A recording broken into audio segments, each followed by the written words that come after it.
بہت عرصہ پہلے کی بات ہے کہ ملک ایران میں ایک سوداگر رہتا تھا جس کے پاس ایک بہت ہی خوبصورت طوطا تھا۔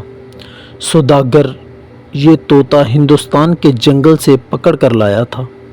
طوطا بہت پیاری پیاری باتیں کرتا تھا اور سوداگر کو بہت عزیز تھا۔ ایک مرتبہ سوداگر کو تجارت کے سلسلے میں ہندوستان جانا پڑا۔ سفر پر جانے سے قبل وہ پنجرے کے پاس گیا اور طوطے سے کہنے لگا، پیارے طوطے، میں تمہارے وطن ہندوستان جا رہا ہوں۔ وہاں میرا گزر اسی جنگل سے ہوگا جہاں تمہارے ساتھی رہتے ہیں۔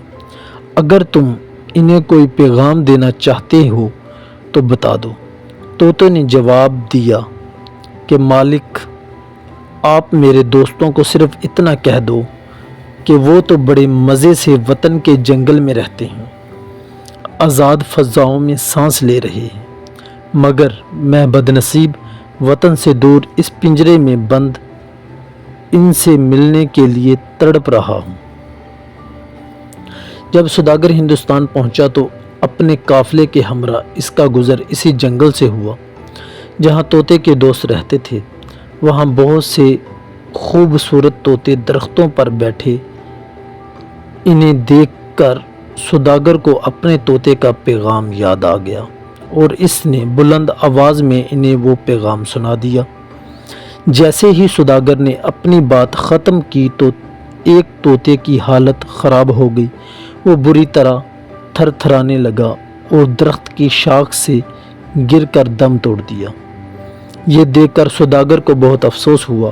اس نے سوچا کہ شاید یہ میرے طوطے کا قریبی رشتہ دار تھا جو اس کا دردناک پیغام سنتے ہی چل بسا۔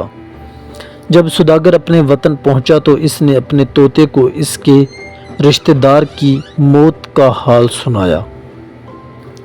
سوداگر کی بات سنتے ہی طوطے نے جرجری لی اور پنجرے کے فرش پر گر پڑا، تڑپنے لگا۔ تھوڑی ہی دیر میں اس کی آنکھیں پتھریلی ہو گئیں اور جسم بے جان ہو گیا۔ اپنے پیارے طوطے کی موت پر سوداگر بہت غم زدہ ہوا اور اس نے خوب آنسو بہائے۔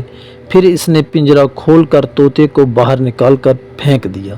جیسے ہی سوداگر نے طوطے کو پھینکا، طوطے نے پھر پر پھڑپھڑائے اور قریبی درخت کی شاخ پر جا بیٹھا۔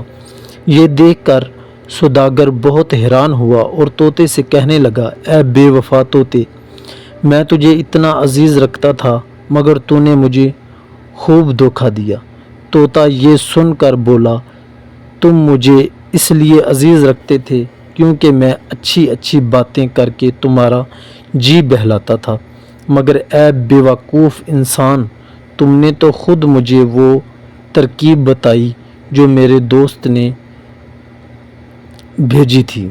میں نے اس پر عمل کیا اور اس کی طرح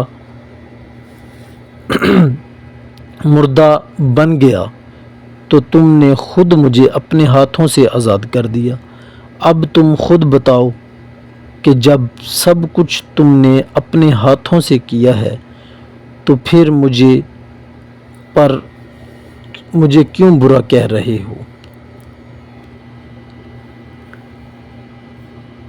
پھر طوطے نے اپنے مالک کو الوداع کہا اور گنگناتا ہوا چل دیا۔